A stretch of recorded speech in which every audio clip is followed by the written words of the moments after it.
زیادہ کھانے کے 10 نقصانات۔ حلال طعام زیادہ کھانے سے،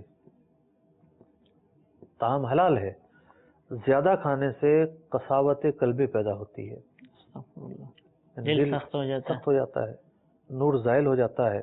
دوسری آفت یہ بیان کی کہ زیادہ کھانے سے اعضاء میں فتنہ پیدا ہوتا ہے اور فساد برپا کرنے، بیہودہ کاموں کی رغبت پیدا ہوتی ہے، تو آنکھوں میں بد نظری کی خواہش پیدا ہوتی ہے، کان بری باتیں سننے کے مشتاق ہوتے ہیں، زبان بےہودگی پر آمادہ ہوتی ہے، شرمگاہ شہوت رانی کا تقاضا کرتی ہے۔ تیسری آفت یہ بیان کی کہ ضرورت سے زیادہ کھانے پر علم اور فہم میں کمی واقع ہوتی ہے۔ چوتھی آفت یہ بیان کی کہ پیٹ بھر کر کھانے سے عبادت میں کمی واقع ہوتی ہے۔ پانچویں آفت یہ بیان کی کہ پیٹ بھر کر کھانے سے عبادت کی حلاوت ختم ہو جاتی ہے، مٹھاس چلی جاتی ہے، عبادت کی جو روح ہے نا، روح ایک دل لگنا اور اس سے لذت محسوس ہونا، لطف آنا، وہ جو ہے وہ ختم ہو جاتی ہے۔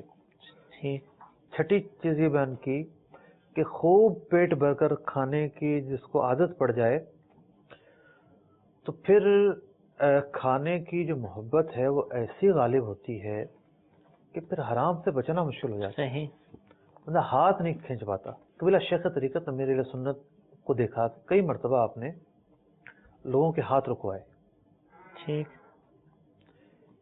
کہ یہ جو کھانا تم کھا رہے ہو یہ کہاں سے آیا؟ کھانا موجود ہے، کھانے لگے، لیکن ہاتھ بڑھنا شروع ہوئے، روک دیا۔ ماشاءاللہ، کیا آپ نے دیکھے کہ یہ کہاں سے آیا؟ صحیح۔ تو یہ ایک تربیت کا حصہ تھا۔ ٹھیک ہے۔ تو کیا ہوتا ہے کہ جس کا ذہن ہوتا ہے نا اور کھانا ہی اس کا مطمع نظر اور زندگی کی سب سے جو نا عظیم ترین مراد نہیں ہوتی، تو وہ تو یہ خیالات اور احساسات رکھے گا۔ ٹھیک ہے۔ اور جو صبح سے شام تک کھانے کا فکر ہے تو وہ اس کا ہاتھ کہاں رکے گا؟ تو وہ تو کھا کے پھر پوچھے گا یہ کہاں سے آیا تھا۔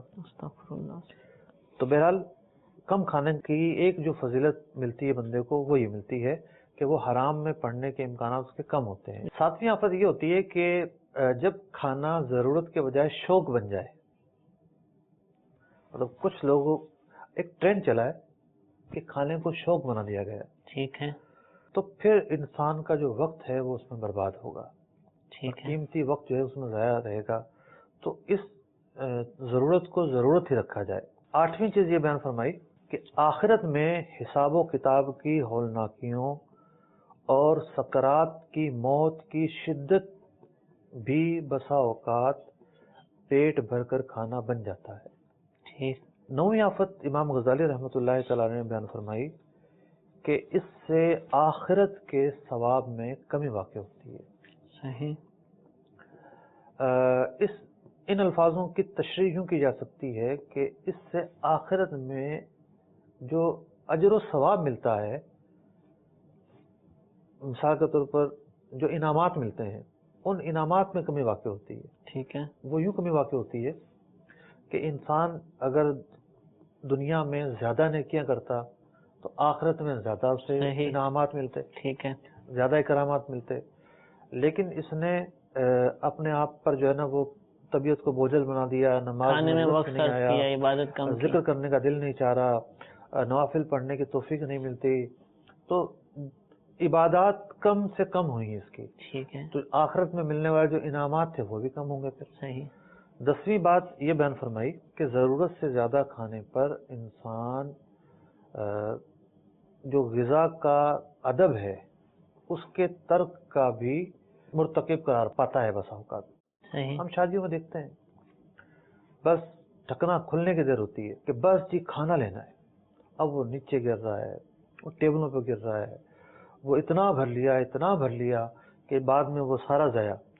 تو یوں جو کھانے کا ادب ہے اور اس کی جو تقریم ہے اور اس کا جو احساس ہے وہ انسان پہ خاطر میں نہیں لاتا۔